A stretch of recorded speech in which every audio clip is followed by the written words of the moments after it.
El libro de Enoc, conocido también como un Enoc, es un antiguo texto religioso que se atribuye a Enoc, el bisabuelo de Noé. Este libro no forma parte del canon bíblico en la mayoría de las tradiciones judías y cristianas, aunque ha tenido una influencia significativa en la literatura apocalíptica y la teología. Es considerado un texto fundamental dentro de la literatura del Segundo Templo, un periodo que va desde el regreso del exilio babilónico hasta la destrucción del templo en Jerusalén en el año 70 después de Cristo. El libro de Enoc se compone de varias secciones que tratan temas como la naturaleza de Dios, los ángeles, el juicio final, y la historia de la humanidad desde la creación hasta el fin de los tiempos. A lo largo de los siglos, ha sido objeto de estudio y fascinación tanto en contextos religiosos como académicos. La obra está escrita en una prosa poética y emplea un estilo apocalíptico que busca transmitir visiones divinas sobre el futuro y el destino de la humanidad. Una de las secciones más notables del libro de Enoc es el relato de los vigilantes, ángeles que descendieron a la tierra y tomaron esposas humanas. Este acto de desobediencia resulta en el nacimiento de los Nefilim, seres gigantes que, según la tradición, contribuyeron a la corrupción de la humanidad.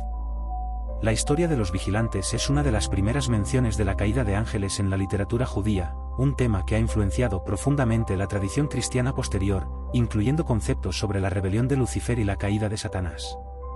El libro de Enoc también se centra en el juicio final, donde Dios juzgará a los justos y a los impíos.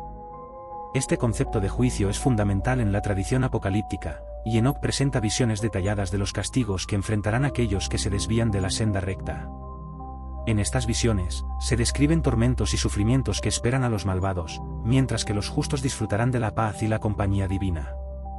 Esta dualidad del juicio, la recompensa y el castigo, se convierte en un tema recurrente que resuena a lo largo de la obra. El libro también incluye varios himnos y oraciones que exaltan la grandeza de Dios y su justicia. A través de estos pasajes, se refleja una profunda reverencia por lo divino y un llamado a vivir de acuerdo con los principios de justicia y rectitud. Esta espiritualidad es un componente esencial del mensaje de Enoc, que aboga por la fe en un Dios justo que se preocupa por la humanidad y que intervendrá en la historia para establecer el orden.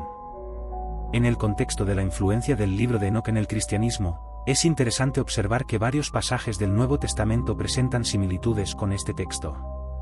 Por ejemplo, la epístola de Judas cita directamente a Enoc, resaltando la idea de juicio sobre los impíos y la exaltación de Dios. Esto indica que las enseñanzas del libro de Enoc fueron valoradas y consideradas relevantes por algunos de los primeros cristianos. El libro de Enoc también presenta la figura de un Hijo del Hombre, que muchos intérpretes han asociado con la figura mesiánica.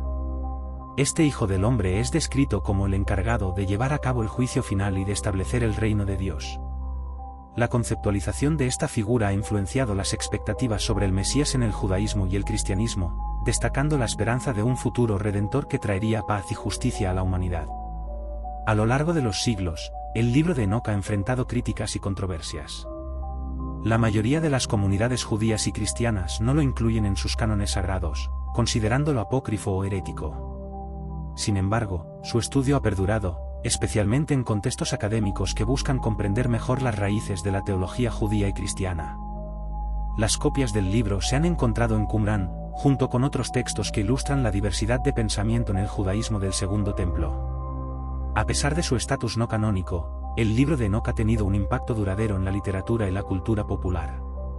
Sus narrativas sobre los vigilantes, el juicio final y la figura del Hijo del Hombre han encontrado eco en diversas obras literarias, cinematográficas y artísticas. Esta influencia continúa siendo relevante en la exploración de temas de moralidad, justicia y la búsqueda de un sentido de trascendencia en la existencia humana. En resumen, el libro de Enoc es un texto que ofrece una ventana única a la espiritualidad y el pensamiento religioso de una época crucial en la historia de la humanidad. A través de sus relatos, visiones y enseñanzas, invita a la reflexión sobre la relación entre lo divino y lo humano, el significado del juicio y la esperanza de redención.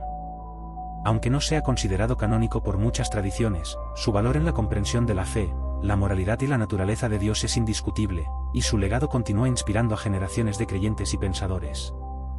La búsqueda de la verdad, la justicia y el entendimiento de lo sagrado son temas que resuenan profundamente en el corazón humano y que el libro de Enoc sigue explorando con su rica y compleja narrativa.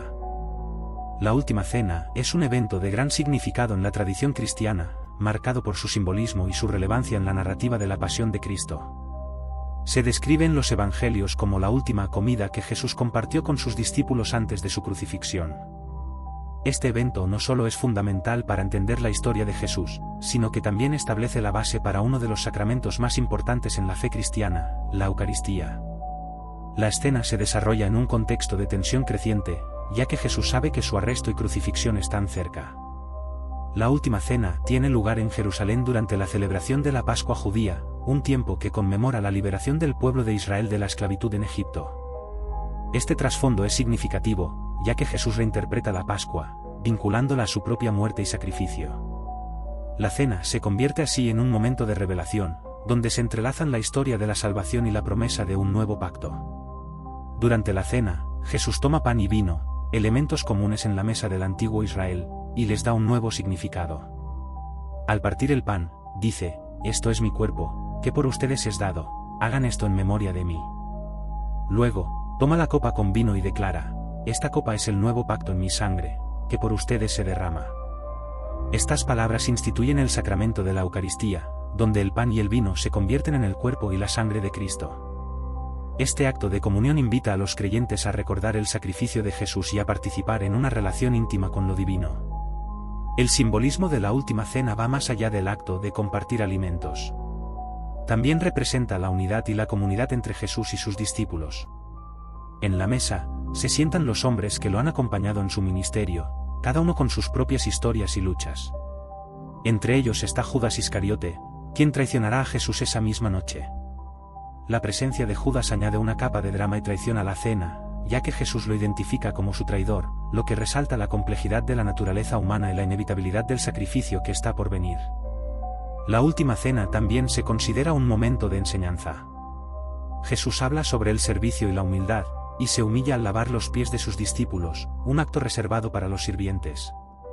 Este gesto de amor y servicio se convierte en un modelo para sus seguidores, enfatizando que el liderazgo en el reino de Dios se basa en la humildad y el servicio a los demás. La lección de que el mayor entre ustedes debe ser como el menor resuena profundamente en la ética cristiana y en la comprensión del verdadero significado de la grandeza. La cena se convierte en un momento de despedida, donde Jesús también predice la negación de Pedro. Este acto de predicción muestra el conocimiento que tiene Jesús sobre la fragilidad humana y la naturaleza del pecado. A pesar de las promesas de lealtad de los discípulos, Jesús entiende que la debilidad humana puede llevar a la traición y la desilusión. Sin embargo, también ofrece esperanza al afirmar que, después de su resurrección, se reunirá con ellos nuevamente. En el arte, la última cena ha sido un tema recurrente y significativo. La representación más famosa es la de Leonardo da Vinci, que captura la tensión y la emoción del momento. En esta obra, los discípulos reaccionan de diversas maneras a las palabras de Jesús, y la composición refleja tanto la unidad como la inminente ruptura que se avecina. Otras interpretaciones artísticas han explorado diferentes aspectos del evento, desde el simbolismo del pan y el vino hasta la diversidad emocional de los apóstoles. La última cena también ha tenido un impacto duradero en la liturgia cristiana. En la misa, el acto de romper el pan y compartir el vino se remonta a este evento. Los cristianos de todo el mundo participan en la Eucaristía como una forma de recordar la última cena y celebrar la presencia de Cristo en sus vidas. Este sacramento es una fuente de gracia y unidad, permitiendo que los creyentes se conecten no solo con Dios, sino también entre sí. La importancia de la última cena se extiende más allá de la celebración de la Eucaristía. También invita a la reflexión sobre la naturaleza de la comunidad cristiana. La mesa del Señor se convierte en un lugar de inclusión y aceptación, donde se invita a todos a participar, independientemente de su pasado o de sus errores. Este llamado a la unidad y la reconciliación es un aspecto central del mensaje de Jesús y una invitación a vivir en amor y perdón. En un nivel más profundo, la última cena es un recordatorio de la fragilidad de la vida humana y la necesidad de la redención. A medida que Jesús comparte su cuerpo y sangre, anticipa el sacrificio que está por venir. Esta conexión entre la cena y la cruz resalta la importancia del sacrificio en el cristianismo, donde la muerte de Jesús es vista como un acto de amor supremo por la humanidad. La última cena, por lo tanto, no es solo un evento histórico, sino un momento teológico que encapsula la esencia del mensaje cristiano.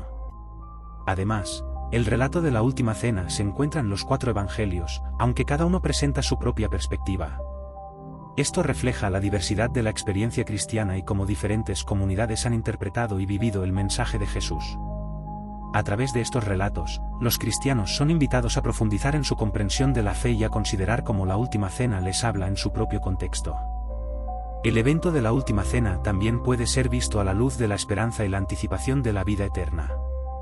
Al instituir la Eucaristía, Jesús ofrece a sus seguidores un medio para recordar su sacrificio, y al mismo tiempo, la promesa de la resurrección.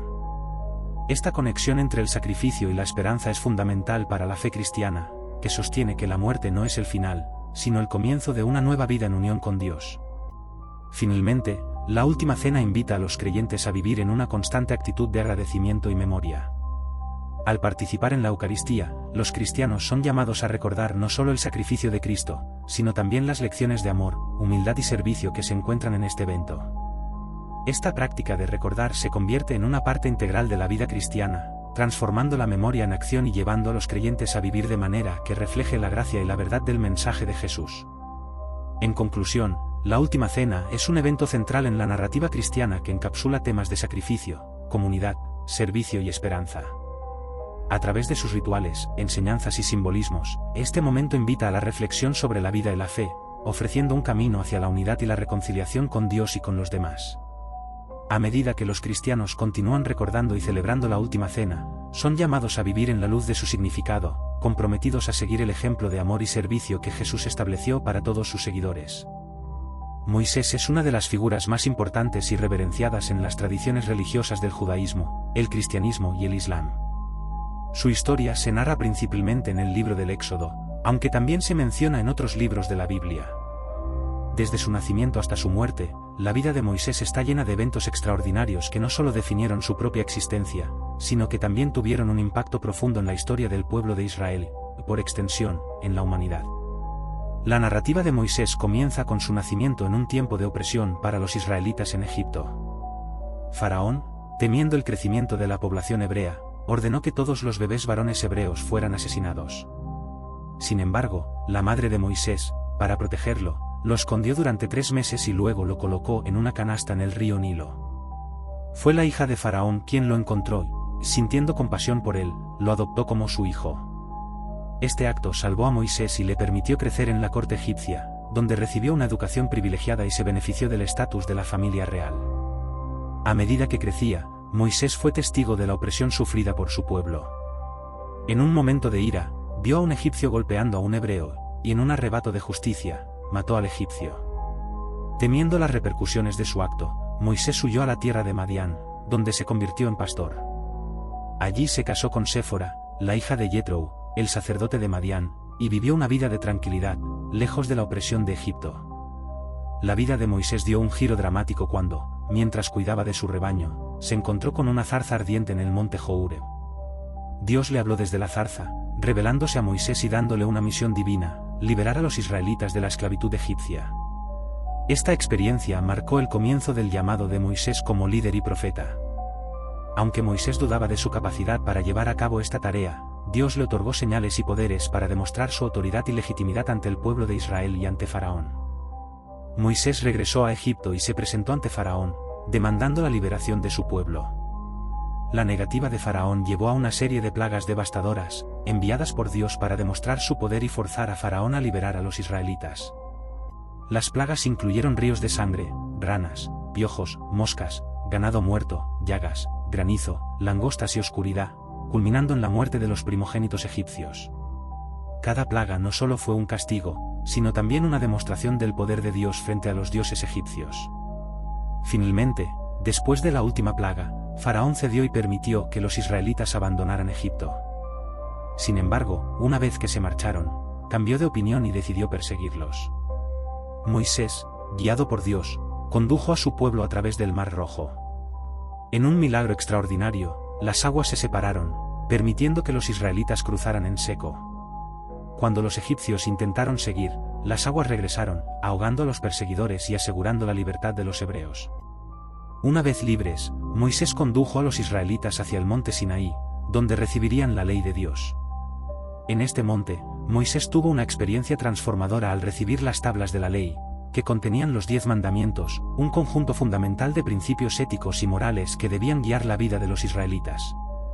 La entrega de la ley fue un momento crucial, estableciendo un pacto entre Dios y su pueblo, en el que los israelitas se comprometían a seguir los mandamientos de Dios a cambio de su protección y guía. La travesía por el desierto no estuvo exenta de desafíos. Los israelitas a menudo dudaban y se quejaban, añorando la comodidad de su vida en Egipto. Moisés enfrentó numerosas pruebas de liderazgo y fe, incluyendo la infidelidad de su pueblo, que, en un momento de desesperación, fabricó un ídolo en forma de becerro de oro para adorar. Moisés, al ver esta traición, rompió las tablas de la ley en un acto de ira y desesperación, pero posteriormente subió de nuevo al monte para recibir un nuevo conjunto de tablas. Durante los 40 años en el desierto, Dios proveyó a los israelitas con maná del cielo para alimentarlos, y les guió mediante una nube durante el día y una columna de fuego por la noche. Esta provisión milagrosa no solo sustentó físicamente al pueblo, sino que también reforzó su fe en la presencia y el cuidado de Dios. Sin embargo, a pesar de los milagros y la guía divina, muchos israelitas mostraron desconfianza y desobediencia, lo que resultó en varias dificultades en su camino hacia la tierra prometida. Moisés fue un mediador entre Dios y el pueblo. A menudo, intercedía ante Dios en nombre de los israelitas, buscando perdón por sus pecados y suplicando por su bienestar. Su relación con Dios fue íntima y única, se le describe como un profeta que hablaba cara a cara con Dios. Esta conexión especial le permitió conocer la voluntad divina y guiar a su pueblo en la búsqueda de un camino recto. A medida que el tiempo avanzaba, Moisés se dio cuenta de que no entraría en la tierra prometida debido a un acto de desobediencia en el que golpeó una roca para obtener agua en lugar de hablarle como Dios había ordenado. Esta decisión tuvo consecuencias, y aunque se le permitió ver la tierra desde la cima del monte Nebo, no podría entrar en ella. Esta revelación fue un momento de dolor para Moisés, pero también un testimonio de su compromiso inquebrantable con su misión y su pueblo. Moisés murió en el monte Nebo, y su muerte está rodeada de misterio. La Biblia relata que Dios mismo enterró a Moisés en un lugar desconocido. Su legado, sin embargo, perduró. Es considerado no solo un líder y liberador, sino también un profeta y legislador cuya influencia se siente hasta el día de hoy. Su historia ha sido un símbolo de esperanza y libertad para muchos, y su vida es estudiada y venerada en diversas tradiciones religiosas. La figura de Moisés trasciende su historia personal y se convierte en un arquetipo de liderazgo y fidelidad a la misión divina. Es recordado por su valentía al enfrentarse a Faraón, su disposición para escuchar la voz de Dios y su compromiso inquebrantable con su pueblo. Su vida es un relato de lucha, perseverancia y la búsqueda de la justicia, que sigue inspirando a millones de personas en su camino espiritual. Además de su relevancia religiosa, Moisés ha dejado una huella indeleble en la cultura y la literatura. Su historia ha sido adaptada en numerosas películas, obras de teatro y literatura, mostrando su impacto en la imaginación colectiva. La narrativa de su vida y su lucha por la libertad han resonado en las luchas por los derechos humanos y la justicia social a lo largo de la historia. La figura de Moisés también ha sido interpretada de diversas maneras en el ámbito académico. Algunos estudiosos lo ven como un líder político y militar, mientras que otros enfatizan su papel como un reformador espiritual y moral. La dualidad de su identidad como un líder secular y un profeta religioso ha dado lugar a debates sobre la naturaleza del liderazgo y el papel de la fe en la política y la sociedad. En la actualidad, la figura de Moisés sigue siendo relevante en el diálogo interreligioso y en las discusiones sobre la ética y la justicia. Su vida y enseñanzas continúan inspirando a aquellos que buscan un camino de rectitud y compasión. El legado de Moisés perdura en la búsqueda de un mundo más justo y equitativo, donde la libertad y la dignidad humana sean valores fundamentales. En resumen, Moisés es mucho más que un personaje bíblico, es un símbolo de resistencia, fe y liderazgo. Su vida es un testimonio de la lucha por la libertad y la búsqueda de la justicia, y su legado sigue vivo en las enseñanzas y prácticas de las tradiciones religiosas que lo honran. La historia de Moisés invita a la reflexión sobre la naturaleza del liderazgo, la importancia de la fe y el poder transformador de la esperanza en momentos de adversidad. Su figura permanecerá en la memoria colectiva como un faro de luz en la oscuridad, guiando a generaciones en su búsqueda de un propósito más elevado y un compromiso con lo que es correcto. Satanás es una figura central en muchas tradiciones religiosas, especialmente en el judaísmo, el cristianismo y el islam, donde es representado como el adversario de Dios y de la humanidad.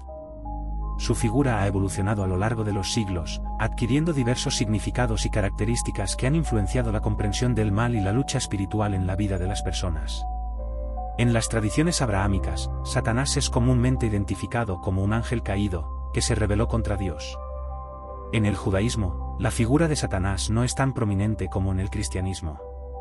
En el Antiguo Testamento, Satanás aparece en el libro de Job como un acusador, un ser que actúa como un fiscal en el tribunal celestial. Su función es probar la fe de Job, sugiriendo que su lealtad a Dios se debe a su prosperidad. Esta representación plantea un concepto diferente sobre el papel de Satanás, quien actúa no solo como un tentador, sino como un agente de prueba, desafiando a los fieles a demostrar su integridad. La figura de Satanás toma un giro más dramático en el Nuevo Testamento, donde es presentado como el archienemigo de Jesús y la personificación del pecado y la tentación. En los Evangelios, se le menciona en varias ocasiones, especialmente durante la tentación de Cristo en el desierto, donde intenta desviar a Jesús de su misión divina. Aquí, Satanás se convierte en un símbolo del mal absoluto, que busca corromper y destruir lo que es bueno y justo. Esta narrativa establece una lucha cósmica entre el bien y el mal, donde Satanás actúa como el principal antagonista. A lo largo de la historia, la figura de Satanás ha sido utilizada para representar no solo el mal en un sentido personal, sino también las fuerzas opuestas a la justicia y la verdad. En el cristianismo, se le ha asociado con el pecado, la desesperación y la muerte, llevando a la humanidad a un estado de separación de Dios. Este entendimiento ha contribuido a la formación de una cosmovisión en la que el bien y el mal son fuerzas en conflicto, y Satanás es visto como el líder de aquellos que se rebelan contra el orden divino. La iconografía y la representación artística de Satanás han evolucionado con el tiempo. En la Edad Media, se le representaba comúnmente con cuernos, cola y un aspecto grotesco, simbolizando su naturaleza perversa y su papel como tentador de la humanidad. Estas imágenes reflejan la influencia de la teología medieval, que buscaba personificar el mal de una manera que pudiera ser comprendida por el pueblo. En este contexto, Satanás se convirtió en un símbolo visual de lo que estaba en juego en la vida espiritual de las personas. En el Islam, la figura de Satanás es conocida como Iblis. Según la narrativa coránica, Iblis fue un ser creado de fuego que se negó a postrarse ante Adán, desobedeciendo el mandato de Dios. Su desobediencia lo llevó a ser expulsado del paraíso, y desde entonces ha estado buscando desviar a la humanidad del camino recto. En esta tradición, Iblis es visto como un ser astuto y engañoso que susurra a los humanos, incitándolos a pecar. Este papel de tentador se asemeja al de Satanás en el cristianismo, destacando la noción de que el mal está presente en el mundo y que la humanidad debe estar alerta ante sus influencias. La figura de Satanás ha tenido un impacto significativo en la literatura, el arte y la cultura popular.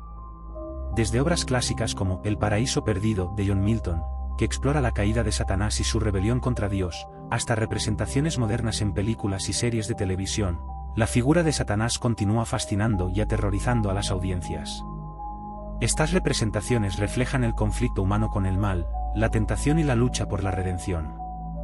En la teología contemporánea, la comprensión de Satanás ha evolucionado. Algunos teólogos han interpretado su figura de manera más simbólica, viéndolo no como un ser personal, sino como una representación de las fuerzas del mal y la corrupción en el mundo.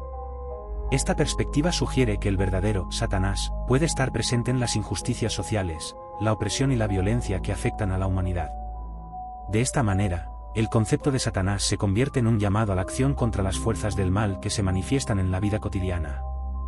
A pesar de las diversas interpretaciones y representaciones de Satanás, su papel como adversario de Dios y de la humanidad es innegable. Su figura invita a la reflexión sobre la naturaleza del mal, la libertad humana y la responsabilidad moral. La lucha contra Satanás se convierte en una metáfora de la lucha interna que todos enfrentan, el deseo de hacer lo correcto frente a las tentaciones y desafíos de la vida. Satanás también se ha convertido en un símbolo cultural que trasciende la religión. En muchos contextos, su nombre es utilizado para denotar lo que es malévolo o perjudicial. Esto ha llevado a una mayor exploración de los temas del mal en la filosofía, la psicología y la sociología, donde se analizan las motivaciones detrás de las acciones consideradas malas. Este enfoque ha abierto un diálogo sobre la naturaleza del mal y su presencia en la sociedad, llevando a un mayor entendimiento de las dinámicas humanas que contribuyen a la violencia, la opresión y la injusticia.